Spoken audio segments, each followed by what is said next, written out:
Hello வணக்கம் viewers. இப்போ வெங்காய சாம்பார் எப்படி பண்ணுறதுன்னு பார்க்க போகிறோம். அதுக்கு தேவையான பொருட்கள் முதல்ல வெங்காயம், வரமிளகா, கருவேப்பிலை, கொத்தமல்லி தாளிக்கிறதுக்காக எடுத்து வச்சுக்கிறோம்.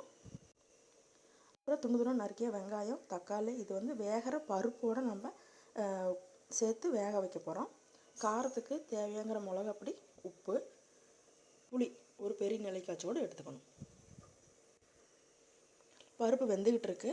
பருப்பு வேகும் போதே பருப்போட இந்த வெங்காயமும் தக்காளியும் கொட்டி நல்லா வேக விடணும். பருப்பு வெந்துட்டு இருக்கு, அதோட வெங்காயம் தக்காளியை சேர்த்துக்கலாம்.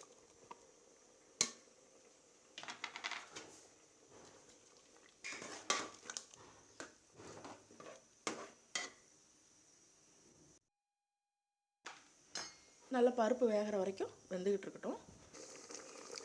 நல்லா பருப்பு வெங்காயம் தக்காளியும் நல்லா வெந்துருச்சு. இப்போ நம்ம இதை இறக்கி வச்சுட்டு இதுக்கு வெங்காயம் வரமிளகாலாம் போட்டு தாளிக்கலாம். நல்லா வடசட்டி காஞ்சிருச்சு, ஆயில் விட்டுக்கலாம்.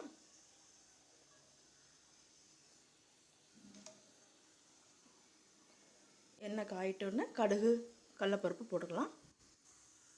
எண்ணெய் காஞ்சிருச்சு, கடுகு போட்டுக்கலாம்.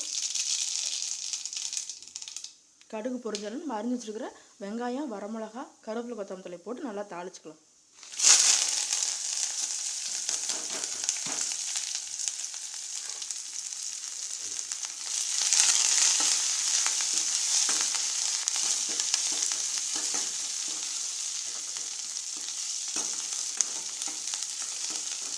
ஒரு 5 மினிட்ஸ் வணங்கிட்டு இருக்கட்டும். நம்ம அதுக்குள்ளே பருப்பு வெங்காயம் தக்காளிலாம் வெந்துச்சு இல்லையா, அது நல்லா கடைஞ்சிக்கலாம். பருப்பு கடைஞ்சாச்சு, வெங்காயம் வரமிளகாயும் நல்லா வணக்கியாச்சு. இப்போ பருப்போட இந்த வணக்கின வெங்காயம் வரமிளகாயை சேர்த்து கலக்கியாச்சு. இப்போ வெந்துக்கிட்டு இருக்கட்டும். அதுக்குள்ளே தேவையான அளவு உப்பும் மிளகாத்தூளும் சேர்த்துக்கலாம்.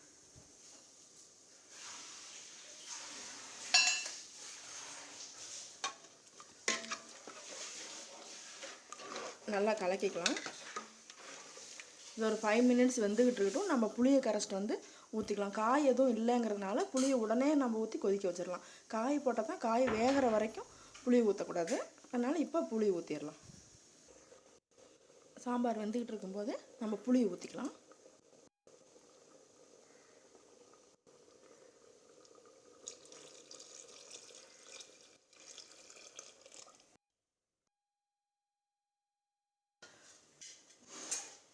ஒரு 15 நிமிஷம் கொதிச்சா போதும், சாம்பார் இறக்கிடலாம்.